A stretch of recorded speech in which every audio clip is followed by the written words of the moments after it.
Hi everyone. This is going to be a general video on how to use MyMathLab. I am going to be using the course Math 102 just as the example, but they're all the exact same. So, whenever you sign into MyMathLab, you're going to see this screen right here, which is our course home. Directly in the middle is going to be just kind of like a 2-week span of stuff that we got going on in class. If you see the little blue dots, those blue dots they mean that you have homework. The square means that is going to be a quiz or a test. Okay? So, for example, all the homework for this week has been assigned on Tuesday, which is today, September 5th. Everything is due this Sunday, which is September 10th by 11:59 p.m. So, let's go ahead and let's see what assignments look like. So, on the left-hand side here, you can see assignments. Also, you can see them if you scroll down on the course home. You will see them down here as well. Okay? But we're going to go ahead and click on assignments. And here are the 4 assignments that we have for this class. So 3 homeworks, 1 quiz. So let's go ahead, let's look at our homework.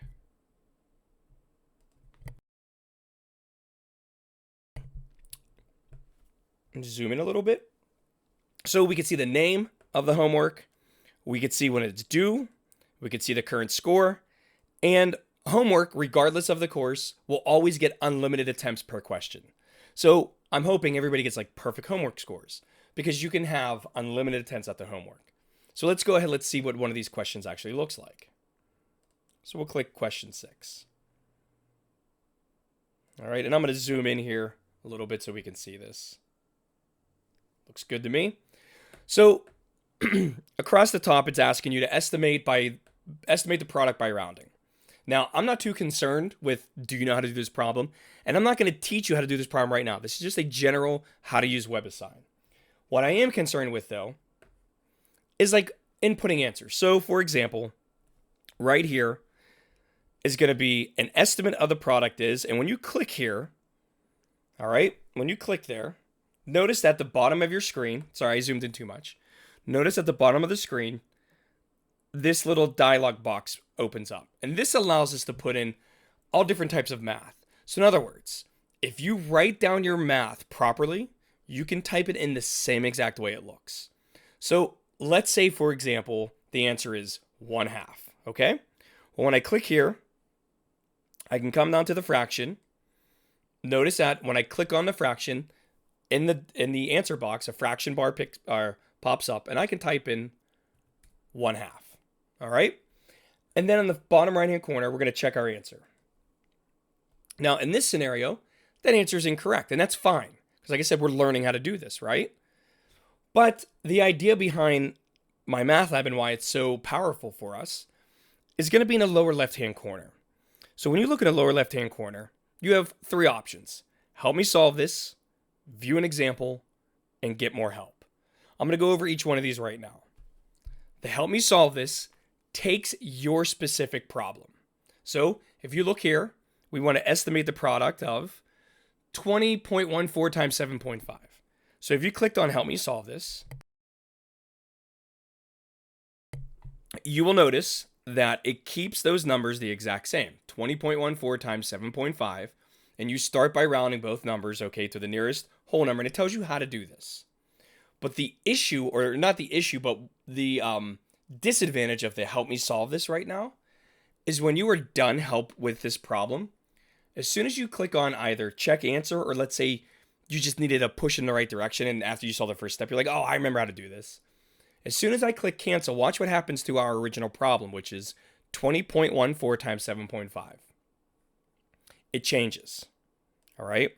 Now it's 20.16 times 5.5. So it changes the problem because it helped you solve the first one. Now it's your turn to do another one. The view an example is just some random problem that it'll actually show you how to do. So you can read the first, start off by rounding both numbers to the nearest whole number. Continue. And as you keep clicking continue, you will notice that it's going to do this problem for you. Now you can go back and do your original problem. The last one is going to be get more help. If you click on textbook, this will take you to exactly in the book where this occurs. And obviously I have a pop-up blocker. So let's go ahead and just click on OK. And it's going to, like I said, it'll take me directly to the section where I would see this problem. All right. So that's what it's doing right now. It's just opening up the book, and this would be in section 1.2. StatCrunch, you do not have to worry about. This is a statistical software package, and we're not going to be doing, nobody's enrolled in my stats class. Finally, ask my instructor. Now, this is probably the most important. And the reason, everybody has a different problem. So if you say, Professor Flo, question 6 on homework 1.2, I don't know how to do, I would say, well, I don't know how to do it either, because everybody's problem is different. All right. So you would use the ask my instructor. You could type in just the word help. Well, be great if I can type. One more time. HELP. There we go. And then I would just click on send. And then what happens is I get an email of your specific problem. Okay? Now, that's how the homework works. Okay? If I were to go back and look at that quiz. So let's go back and let's look at the quiz. Okay? So assignments. Notice at the very bottom, all right, it still tells you when the homework or when this quiz is due. Tells you its name, but as I scroll over to the right, the attempts are 0 out of 2. Regardless of the course, all homework, unlimited attempts. Quizzes, 2 attempts. Exams and the final exam, 1 attempt. Okay? If there is a time limit, it'll be in this first column right here. But normally I don't put a time limit on things. The only assignment that will have a time limit will be the final exam, and that's it. So, what about our book? Okay. Over here on the left-hand side, you're going to see e-text, and some classes will actually have chapter contents like broken down like this. Okay? So, I'm going to click on e-text, and we could just view a text. And what's nice about this textbook is all textbooks are interactive. Meaning that if there's like a video icon, you can watch a video. So for this book right here, if I go back into section 1.2, right here on the left-hand side, there's a little video. If you want to, you can click on that. And it's going to open up a video for you, and then you can go ahead and watch the video if you want. That is entirely up to you.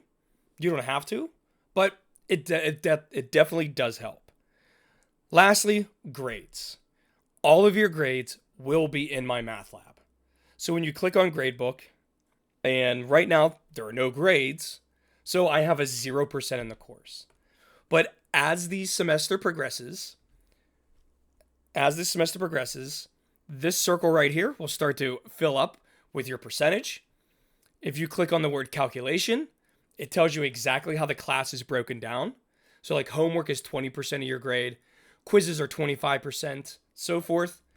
Across the top, it tells you how many assignments there are, how many you've completed, how many quizzes there are, how many you've completed. And once I start adding exams, it'll say how many tests there are and how many are completed. So you will see all this. And that's basically it for MyMathLab. So if you have any questions, please let me know. But other than that, I will see you in the next video.